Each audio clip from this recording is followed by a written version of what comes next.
Du chocolat plus vieux que prévu, un télescope à la retraite et un palais qui révèle ses secrets. Bonjour à tous, voici votre concentré d'actualité scientifique pour ce 2 novembre. La différence entre l'homme des cavernes et nous, c'est le résultat de la science. Et ce n'est pas une opinion, c'est de la science.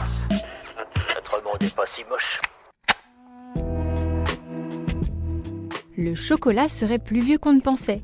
Sur un site en Équateur, des chercheurs ont mis au jour des graines issues de plantes similaires au cacaoyer.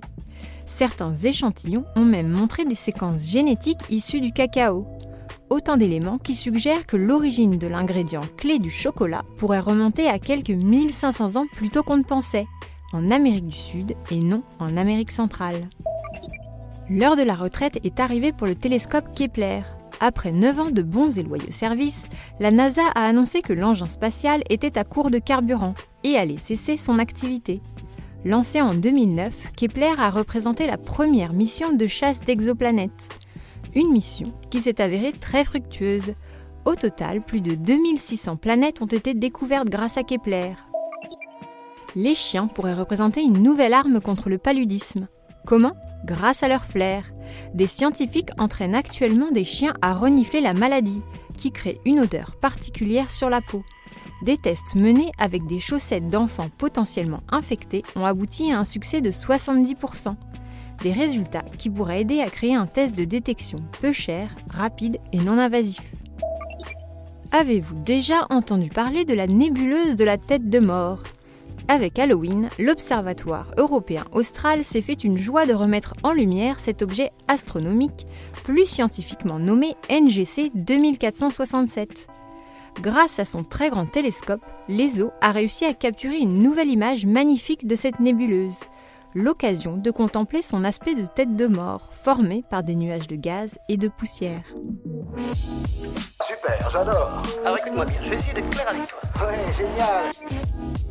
Le tri des emballages va passer à la vitesse supérieure en France. Citeo, l'organisme de collecte des déchets d'emballages ménagers, vient d'annoncer un programme d'investissement de 190 millions d'euros pour améliorer le tri. L'objectif est d'aboutir à un recyclage de la totalité des emballages plastiques, chose qui n'est aujourd'hui possible que pour 15 millions d'habitants dans 160 collectivités. Des géologues ont fait une surprenante découverte en Tasmanie. En étudiant d'étranges formations rocheuses, ils ont constaté qu'elles présentaient une composition similaire à celle du célèbre Grand Canyon en Arizona. Une conclusion qui suggère que ces roches n'ont formé un jour qu'une seule et même structure. Ainsi, à l'époque des supercontinents, la Tasmanie était sans doute rattachée à l'ouest des États-Unis. La pollution sonore perturberait bien la communication chez les dauphins. C'est du moins ce qu'affirme une étude menée dans les profondeurs de l'Atlantique. Des microphones ont révélé qu'en cas de bruit, les dauphins semblent modifier leur sifflement, les rendant notamment moins complexes. Une modification qui, selon les chercheurs, affecterait la communication entre ces cétacés. Le palais de Blenheim, la demeure historique de Winston Churchill, vient de dévoiler de nouveaux secrets. Des spécialistes ont exploré des chambres inondées jamais ouvertes depuis 250 ans. Ils ont également révélé l'existence de tunnels secrets, de graffitis et même d'embarcations abandonnées qui remonteraient au XVIIIe siècle. Les explorations inédites vont continuer pour en savoir plus. C'est tout pour aujourd'hui, on vous dit à demain pour de nouvelles actualités scientifiques. Et si vous voulez suivre le podcast Maxi Science partout où vous allez, c'est maintenant possible, grâce aux applis Deezer, Spotify et Apple Podcasts. Voilà. Il ne reste plus qu'à vous remercier de votre attention. Au revoir.